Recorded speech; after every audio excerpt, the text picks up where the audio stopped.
Assalamualaikum warahmatullahi wabarakatuh. Halo sahabat cerita cerdas, apa kabar kalian hari ini? Semoga tetap sehat, bahagia, dan tetap berpikir cerdas.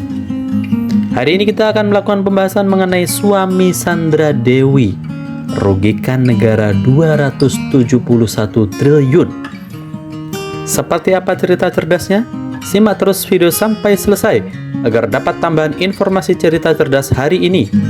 Namun, sebelum melanjut, tak bosan saya ingatkan untuk klik like, subscribe, dan tuliskan komentar di bawah. Mari kita mulai. Tindak pidana korupsi merupakan perbuatan melanggar hukum yang merugikan keuangan negara dan juga pelayanan publik. Tindak pidana korupsi mencangkup berbagai bentuk seperti suap, nepotisme, kolusi, dan penyalahgunaan wewenang.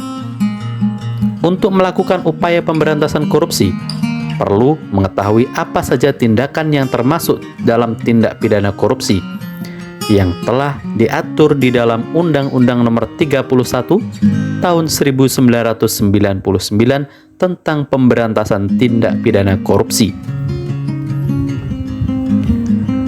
Apa hubungan antara suami artis cantik Sandra Dewi dengan perilaku korupsi? Begini penjelasannya.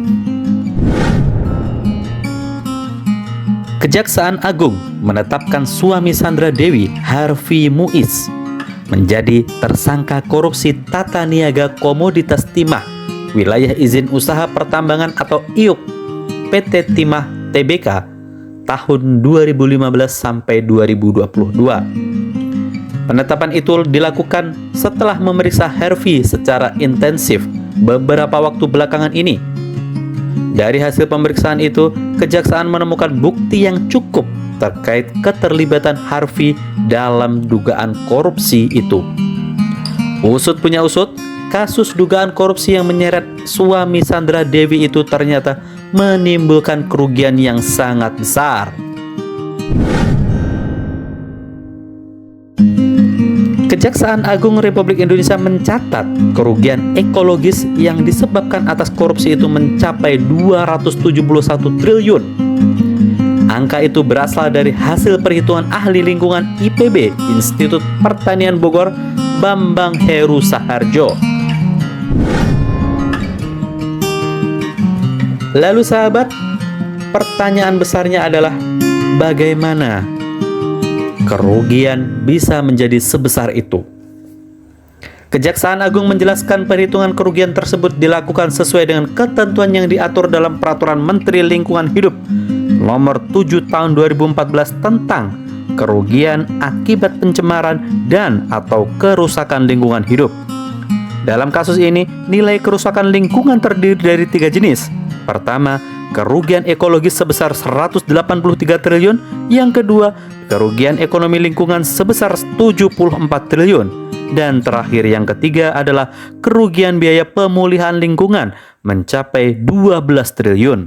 Kendati demikian, kejaksaan juga menegaskan bahwa nilai kerugian tersebut masih belum bersifat final.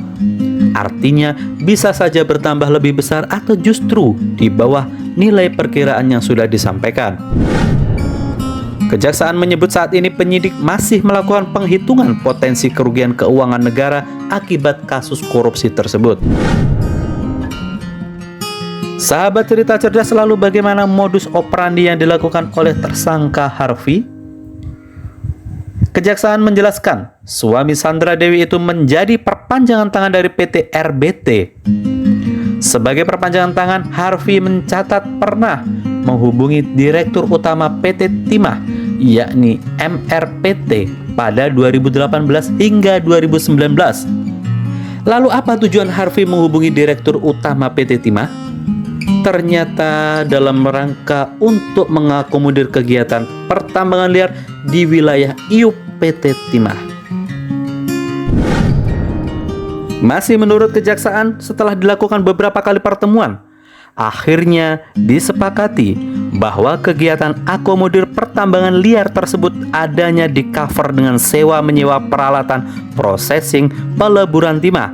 Yang selanjutnya tersangka HM juga menghubungi beberapa smelter, yaitu PT SIP, CV VIP, PT SPS, dan PT TIN untuk ikut serta dalam kegiatan yang dimaksud. Dari kegiatan tersebut, Harvey kemudian meminta pihak smelter untuk menyisihkan sebagian keuntungannya, lalu keuntungan itu diserahkan kepada Harvey dengan modus pembayaran dana Corporate Social Responsibility atau CSR. Dan akhirnya kita sampai di ujung video, karena itu tadi adalah cerita cerdas singkat mengenai suami Sandra Dewi rugikan negara sebesar 271 triliun. Sahabat cerita cerdas yang tetap harus selalu diingat bahwa negara kita menggunakan asas praduga tidak bersalah.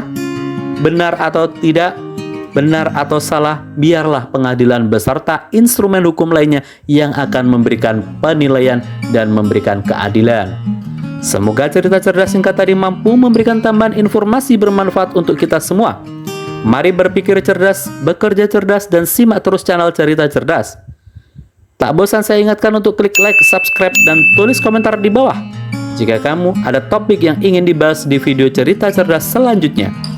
Akhir kata, wassalamualaikum warahmatullahi wabarakatuh. Bye-bye.